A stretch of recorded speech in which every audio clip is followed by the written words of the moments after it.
Martin Luther alikuwa padre, mwanatheolojia, mwalimu wa Biblia na mtawa kutoka Ujerumani.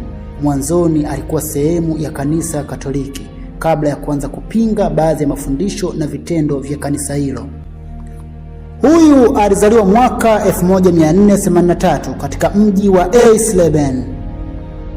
Akiwa kijana alisomea sheria, lakini baadaye akaamua kuwa mtawa baada ya tukio lililomfanya aogope kifo wakati wa radi kali. Martin Luther alijulikana sana kwa kufundisha Biblia chuoni, kuandika vitabu vya kidini, kutafsiri Biblia kwa lugha ya Kijerumani na kuanzisha harakati za mageuzi ya kanisa, yaani tunaita Protestant Reformation. Martin Luther alianza kubadilika zaidi alipokuwa akisoma Biblia kwa kina, hasa kitabu cha Warumi.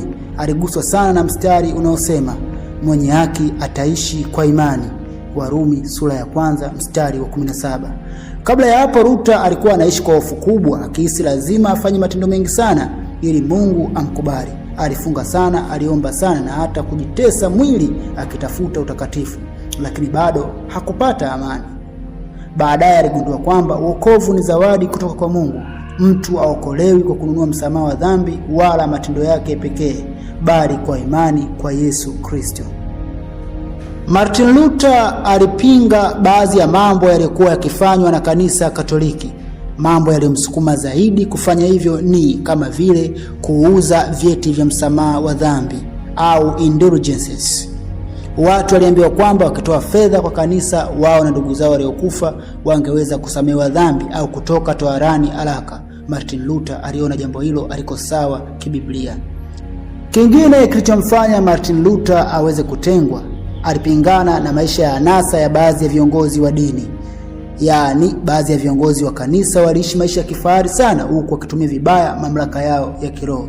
Lakini pia Biblia kutosomwa na watu wa kawaida. Biblia ilikuwa zaidi kwa lugha ya Kilatini ambayo watu wengi hawakuelewa. Luther aliamini kila mtu anapaswa kusoma neno la Mungu mwenyewe. Swala lingine ni mafundisho kuhusu wokovu. Kanisa lilisisitiza sana matendo, sadaka na taratibu za kanisa. Luther alifundisha kwamba mtu anaokolewa kwa imani kwa Mungu, si kwa kununua msamaha au kwa matendo pekee. Mwaka 1517 aliandika malalamiko yake 95 maarufu kama Theses, na hapo ndipo mgogoro mkubwa ulianza. Mwishowe alitengwa na kanisa Katoliki na harakati yake ikaanza, yaani makanisa ya Kiprotestanti ndipo yakaanza kuzaliwa. Huyo ndio Martin Luther.